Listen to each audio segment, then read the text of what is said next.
Swala la mimi kuondoka TAG na kutumika nje ya dhehebu langu ambalo nimekuweko ndani ya kanisa langu ndani ya zaidi ya miaka 50, sio kitu cha kawaida kwa mtu yeyote mkomavu na mtu mzima. Hawezi kufikiri kwamba naweza kukurupuka tu nikajikuta tu nimefikiri alafu umri huu ni mzee mimi.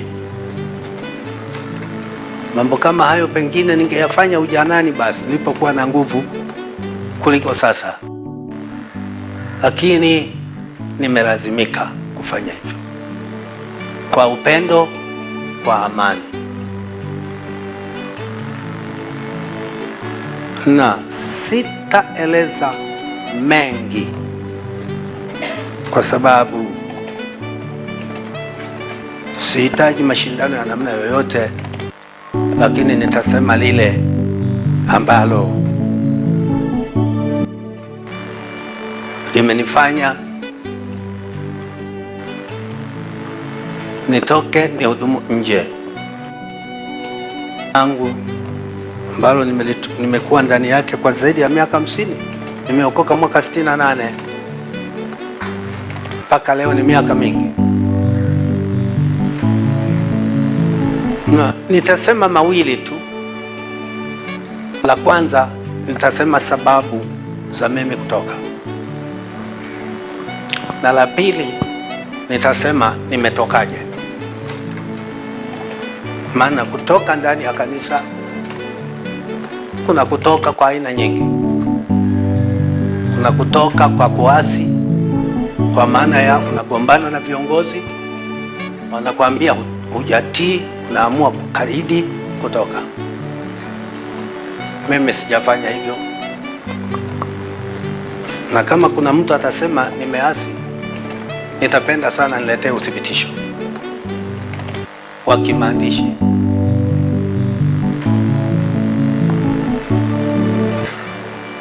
Sijafanya hivyo, nitakueleza nimetokaje. Sasa, na ili kusiwepo mgongano, nitataja mambo haya ambayo yako kwenye barua yangu niliyoliandikia kanisa langu. Ni hayo ambayo nitasema, lakini pia yale nitakayoyaeleza kuhusu jambo la pili, nimetokaje, yamo kwenye document hili, kabrasha hili la ripoti ya makabidhiano ya kanisa la TAG Majumbasta Gospel Campaign Center kwa uongozi wa jimbo la Mashariki Kati Kusini tarehe 18 Disemba 24, ambayo imesainiwa na viongozi wote wahusika, kuanzia mimi mwenyewe nayekabidhi, askofu wangu, halafu katibu wa jimbo. Na kwa kweli ili kuwa salama, niliomba makabidhiano haya yafanyike chini ya mwanasheria, wakili, advocate. Kwa hiyo sahihi yake iko hapo na muhuri wake uko hapo, ni wakili wangu. Kwa hiyo nitakueleza hivi nimetokaje. Sasa kwa nini nimetoka? Nashukuru, nadhani pia uongozi umeshasoma kwa sehemu barua yangu, kwa hiyo nimefurahi sana kuona kwamba kwa sehemu wameisoma. Kwa hiyo naomba na mimi nisome. Kichwa cha barua yangu kinasema kukubali kutokukubaliana na yanayoendelea sasa katika kanisa langu la TAG dhidi yangu. Neno kukubali kutokukubaliana ni kanuni ya uongozi, inaitwa to agree to disagree au disagree agreeably. Kwa hiyo watu wote waliosoma uongozi wataelewa sentensi hii. Nimetumia kanuni ya uongozi, to agree disagreeably or to agree to disagree. Kwa hiyo tafadhali mtazamaji, unaposikia hiyo, na wote wanaoisikia wajue nimetumia kanuni hii aliyoitumia Paulo na Barnaba. Wakakubali kutokubaliana ili wasiharibu kanisa. Walipopishana juu ya Barnaba, aliitumia pia Abrahamu na Rutu. Alipoona kuna mzozo kati ya watumishi wake, kabidi akubali kutokubaliana. Ukienda kusini nitaenda kaskazini, ukienda mashariki nitaenda magharibi. Kwa hiyo nimetumia principle of leadership.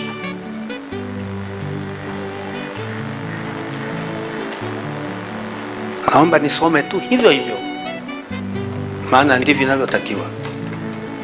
Baba Askofu, na kusalimu wewe pamoja na kamati yako katika jina la Bwana Yesu Kristo. Yahusu kukubali kutokukubaliana na yanayoendelea sasa katika kanisa langu la TAG dhidi yangu. Tafadhali rejea kichwa cha habari hapo juu. Yamekuwepo mambo ambayo yamekuwa yakiendelea dhidi yangu, hivyo kunifanya leo nichukue uamuzi mgumu wa kimaongozi, a leadership decision, sio wa kugombana na mtu, wa kimaongozi, wa kukubali kutokubaliana, kwa sababu mazingira yaliyopo sasa kwangu kihuduma sio rafiki kiasi ambacho inaweza kuniathiri hata kutimiza kusudi la Mungu nililoitiwa, lakini pia kwa ajili ya kuondoa sintofahamu inayotaka kujitokeza ili kanisa lisiharibike bure.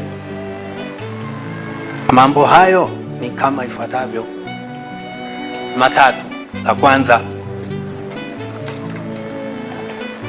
La kwanza kabisa, ambalo ndilo kubwa kwangu kuliko yote, yakisema yoyote mengine, lakini mengine yatakuwa ni visababu, ni vinyongeza tu, lakini kwangu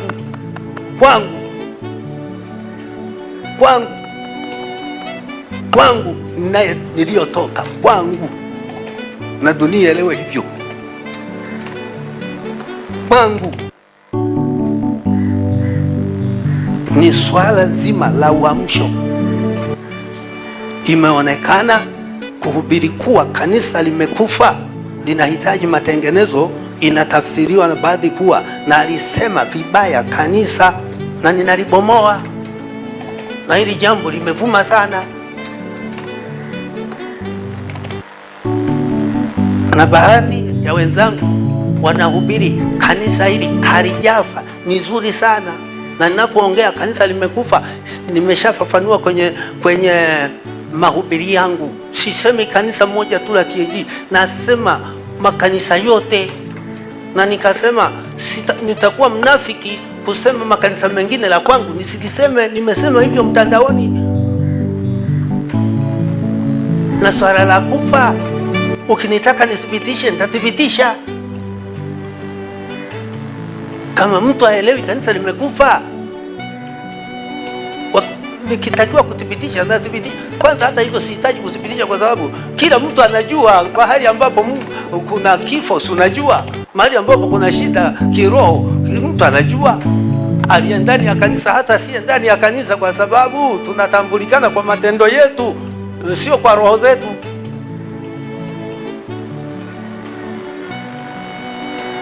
Kimsingi ujumbe huu Mungu amenipa karibu miaka 30 sasa. TAG inapoanza uamsho mwaka 2019, mimi nimeendelea kuhubiri uamsho, nazunguka Afrika, na wote wanaonifahamu Malawi, Msumbiji, wapi na hapa Tanzania, sio ujumbe na uanza leo. Na kulionya kanisa kufa sijaanza leo. Japo nasikitika, pamoja na kelele, kanisa limeendelea kufa. Sasa nimekuwa nikihubiri na kufundisha, kwa kuwa jambo hili linaleta utata, nimeona vema nikae pembeni ili amani iwepo, nikaendelee na huduma nje ya TAG, nikahubiri kanisa kufa nje ya TAG. Bwana, ni ujumbe ambao Mungu amenipa na ni hali halisi duniani kote.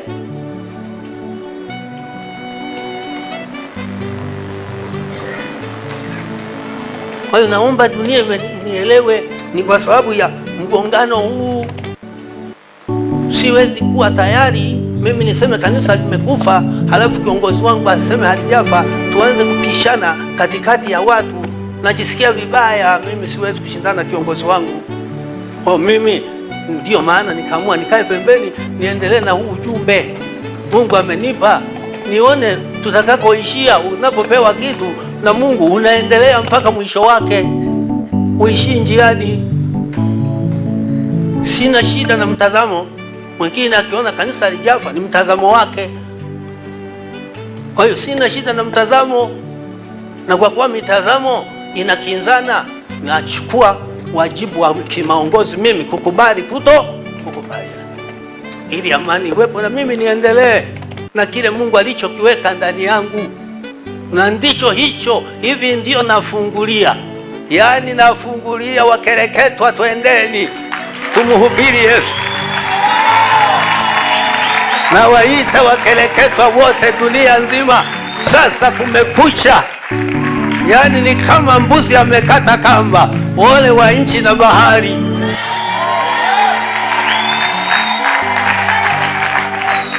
Na hatuwezi kumwacha shetani auwe kanisa. Na hata vijana nimesema hatuwezi kuwaruhusu waingize humu vitu vya ajabu ajabu, wasubiri tufe. Nimesema hivyo, lakini hatutakufa haraka, Yesu atatulinda. Na nimekuwa nikilia nirithishe vijana. Kwa hiyo ndugu zangu na dunia yote, hili ndilo kubwa kwangu. Kama mtu atasema na mengine, mimi sijui, kwa kuwa sijawahi kusema naye mezani hayo mambo. La pili, hili ni dogo, la swala la kijana wangu kutoka TAG na kuamua kutumika na kanisa la PCC ambalo ni kanisa ambalo nilisajili Canada, nafanya umisheni kule.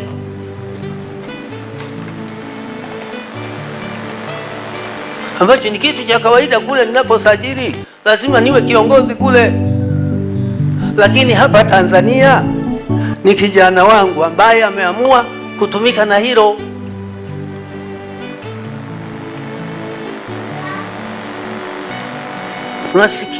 Imesikika kusema kwamba nimesajili. Jamani, na ruhusu watu waende Wizara ya Mambo ya Ndani wakacheki kama watakuta nimesajili huduma yoyote, waniite waende, au waniletee uthibitisho kwamba mchungaji ni wewe uliyesajili, walete hapa. Nadhani nashauri watu wasiongee vitu bila kufanyia upembuzi yakinifu. Ni mtoto wangu, na swala la mtoto kufanya huduma kwenye kanisa jingine sio mtoto wangu tu, hata watoto wengine mbalimbali. Hata hapa ndani ya TAG wako wachungaji ambao watoto wao wana huduma zao, hawafanyi na baba zao, lakini baba zao hawajawaacha, wanawasapoti kwa namna wanavyoweza. Kwa hiyo sasa hili nalo ambayo mtoto wangu ndiye amehiari kutumika nalo, na mimi nikamruhusu na kutoa taarifa rasmi kwa uongozi kuhusu kuondoka kwake TAG, pamoja na maelezo yangu yote niliyotoa katika ngazi zote husika. Nilipoitwa section, nimeitwa jimbo, nikaeleza ni mtoto ndiye anayehusika na hili hapa Tanzania, na mimi nimemruhusu. Bado jambo hili limeleta shida kwamba hapana, ni wewe unalo. Jamani, nikaona kaamua kuchukua hatua ya kukaa pembeni ili kuleta utulivu kwa kanisa la Bwana. Na la tatu, kumekuwa na kelele nyingi katika ngazi mbalimbali za uongozi dhidi yangu, na wakati mwingine kusema vibaya. Sina tatizo la kusema vibaya, Yesu alisemwa sana, lakini kwa ufahamu wangu nikajaribu kutumia kanuni ile Paulo aliisema, sijui kama iko sawa. kwamba kama kutokula nyama kwangu kunamfanya mwenzangu awe salama, sitakula hata milele. Kwamba basi kama jambo hili linasumbua, basi nikikaa pembeni nitawasaidia wale ambao wanasema vibaya, waache ili wasitende dhambi bure. Ndio mawazo yangu.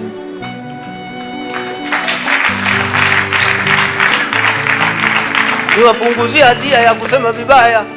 Nikiwa pembeni sasa, wakinifuata na huko basi sina hatia. Ni dhambi yao wenyewe.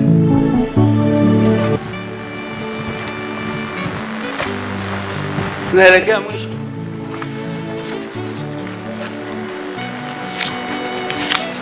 Nilipo yatafakari haya yote kwa moyo wa unyenyekevu kabisa na kwa faida ya mwili wa Kristo, nimeamua nitoke TAG, kanisa ambalo nimekuwemo kwa zaidi ya miaka 50. Kwa kuwa natoka sasa hapa. Amina. Sababu ni 3 nilizitaja. Ninaanza la pili, nimetokaje? La pili, nimetokaje? Nilipoyatafakari haya yote kwa moyo wa unyenyekevu kabisa na kwa faida ya mwili wa Kristo, nimeamua nitoke TAG, kanisa ambalo nimelitumikia kwa zaidi ya miaka 50. Kwa kuwa natoka kwa amani. Jamani, nimetoka kwa amani. Baada ya kuona hayo ambayo nimeyataja matatu, huko mbele yatanifikisha pabaya. Kwa nini nifika pabaya huku? Naona na hasa la kwanza, mwenzenu hapa silali na keleketo. Hata sasa hivi niingie huko, ningekuwa sijui na mabawa, niruke tu nipige kelele, Yesu anarudi, Yesu anarudi. Jamani, tengenezeni njia zenu. Ndio kiko moyoni mwangu. Maana hata hayo wengine watasimama, yeye ndio anajidai, Mungu tu ndio amesema na yeye. Jamani, mimi sijasema, Mungu hajasema na wewe. Na wewe eleza ambacho Mungu kasema na wewe. Mimi naeleza ambacho Mungu kasema na mimi.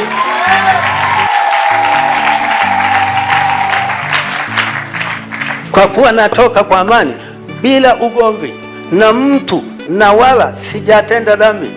Nasema bila ugomvi. Waulizeni kamati ya section walipokuja kwenye kikao, kama nilifanya ugomvi watoe ushahidi hapo. Waiteni waulizeni askofu wa jimbo la Mashariki Kati Kusini, nilipoitwa, kama nilifanya ugomvi au nimeonyesha aina yoyote ya ukaidi au ya kutokuwatii. Watoe ushahidi wao.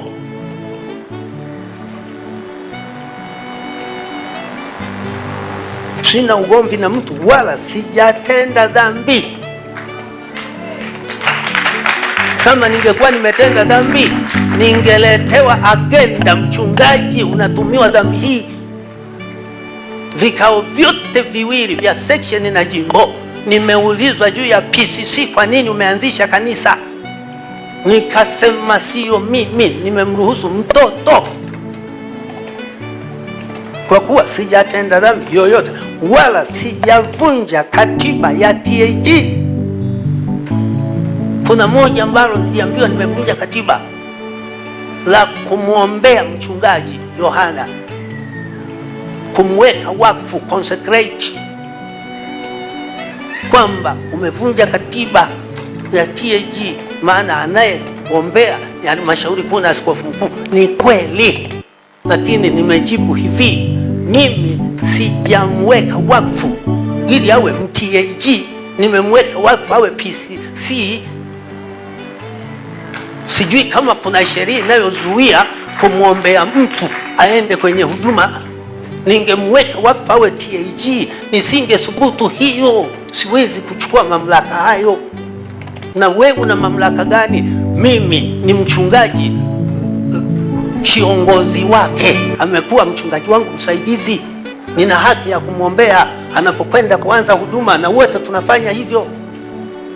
Na wachungaji wenzangu ambao wamesimika viongozi wapo, sio mimi tu, na wamesimika viongozi wa makanisa mengine, sio ya TAG.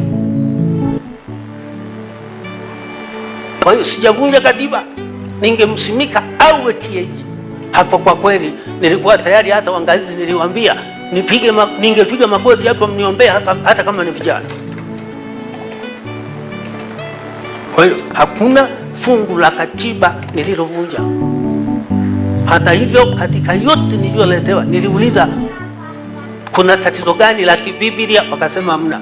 Kuna tatizo gani la kikatiba? Hamna. Ni nini? Tunataka tu mafafanuzi.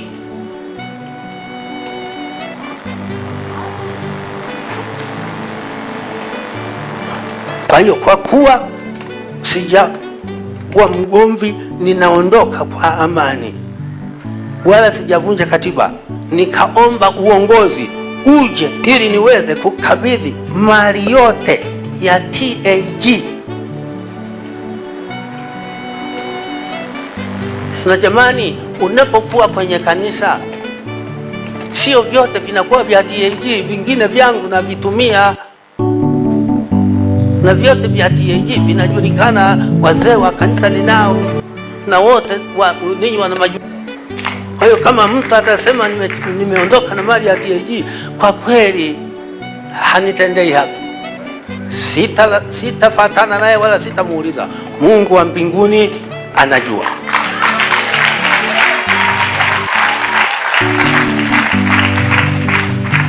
Nimekabidhi jengo la kanisa la zamani tulioanzia. Nimekabidhi uwanja mkubwa wa kanisa ule pale ambao tunaita main campus mkubwa, nadhani si chini ya eka 3 na kuendelea. Nimekabidhi shule ya sekondari ambayo tulikuwa tumekamilisha kuijenga. Juzi tulipokuja tufanya makabidhiano ya vitu mbalimbali, ikiwa ni pamoja na eneo hili na nyaraka zake, eneo la sekondari ya Gospel Campaign Secondary School na nyaraka zake, pamoja na nursery school na vifaa mbalimbali ambavyo vilikuwa vingi sana. Na nashukuru zoezi hili lilithibitishwa pia ikifanyika na waandishi wa habari. Yenye jengo la ofisi na maktaba, jengo la madarasa na maabara 2, jengo la bweni la wasichana na vitanda, jengo la bwalo la chakula, fence ya ukuta wa matofali, gari Land Cruiser. Katika vitu tulivyo kukabidhi juzi, vilisalia vitu viwili ambavyo ningependa nivikamilishe. Kwanza kabisa kulikuwa na gari. Gari hilo ni Land Cruiser, ni ambazo namba zake hizo hapo na kadi yake ningependa kukabidhi iko hapa. Thank you so much. Gari ni hilo hapo ambalo unaweza kuliona vizuri kabisa, T265 kama inavyoonyesha kwenye kadi yake hii hapa, DDM, ambalo ni Land Cruiser nzuri kabisa ambayo nzuri. Na napenda sasa kwa niaba ya ofisi ya jimbo ambayo ndio ilikabidhiwa vitu vyote, barua ya kuondoka kwa mchungaji wetu huyo pamoja na mali zile ambazo alizikabidhi, sasa ningependa nikukabidhi kadi hiyo hapo, alafu na funguo zake zote mbili nilizokabidhiwa siku ile au tulizokabidhiwa kamati ya jimbo ni hizi hapa, naomba uzipokee. Asante sana. Alafu na jambo la mwisho tulia. Kwa hiyo kama mtu atasema nimeondoka na mali ya TAG, kwa kweli hanitendei haki. Sitafatana naye wala sitamuuliza. Mungu wa mbinguni anajua.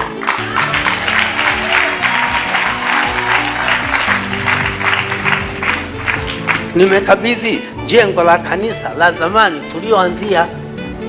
Nimekabidhi uwanja mkubwa wa kanisa ule pale ambao tunaita main campus mkubwa, nadhani si chini ya eka 3 na kuendelea.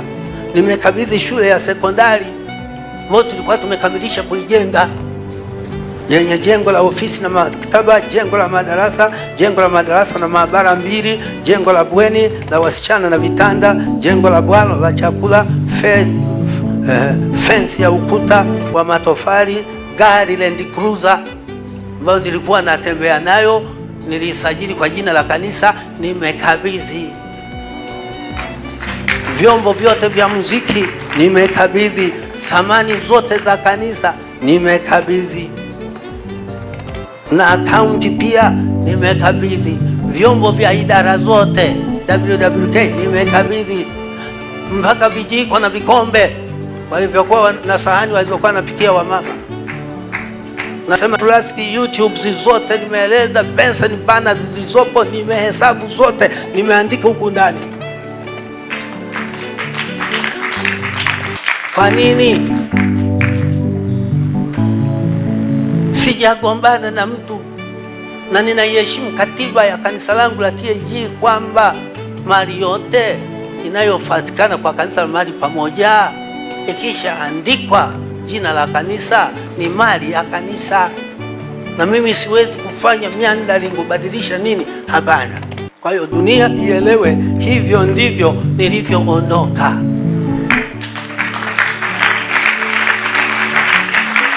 Nimeondoka, hawajaja kunifukuza, nimeondoka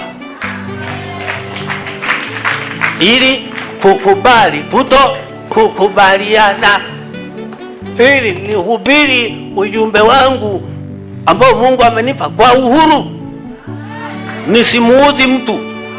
Akinifuata mtu huku nje, huyo basi ni shetani namba moja, tutaonana katika ulimwengu wa roho.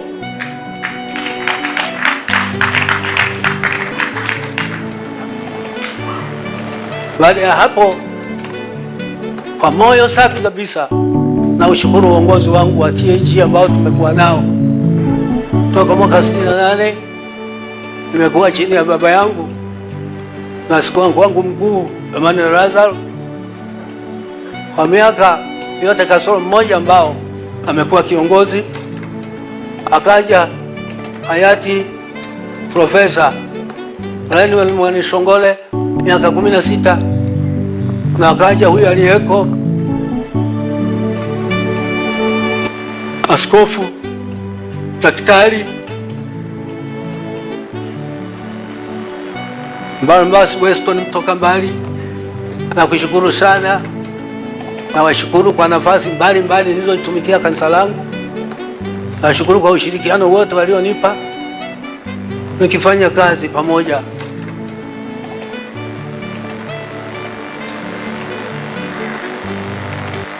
Naomba tu kwa kuwa nimeondoka kwa amani, nitendewe haki, nisiseme vitu ambavyo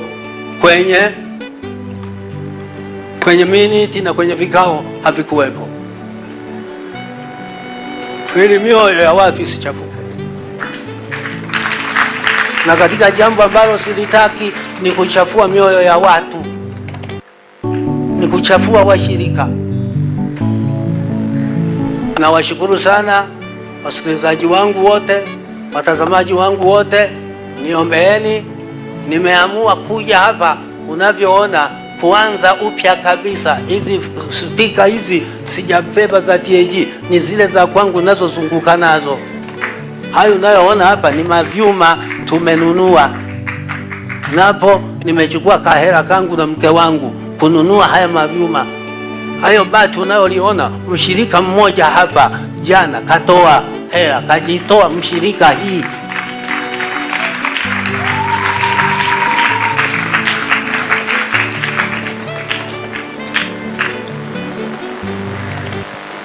Kwa hiyo nawakaribisha sasa katika dharura. Sasa hii naitangaza kama dharura ya kupeleka uamsho, maana Yesu yuko karibu sana.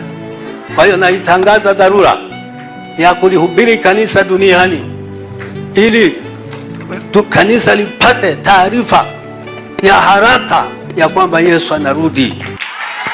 Kwa hiyo nawaalika wakeleketwa wote tuungane toka sehemu mbalimbali za dunia na wa makanisa mbalimbali yanayomcha Bwana, na kukaribisha sasa tuanze kazi. Wiki ijayo nitatoa ratiba ya mapambano, ni kufa na kupona. Si hesabu yaliyofanyika huko nyuma, naangalia mbele. Huko nyuma Bwana ametunza rekodi, nasikia kama sijafanya kazi. Kilio changu kiko pale pale. Vijana, naomba sasa itikeni ili tuwakabidhi kijiti, maana Yesu karibu anarudi.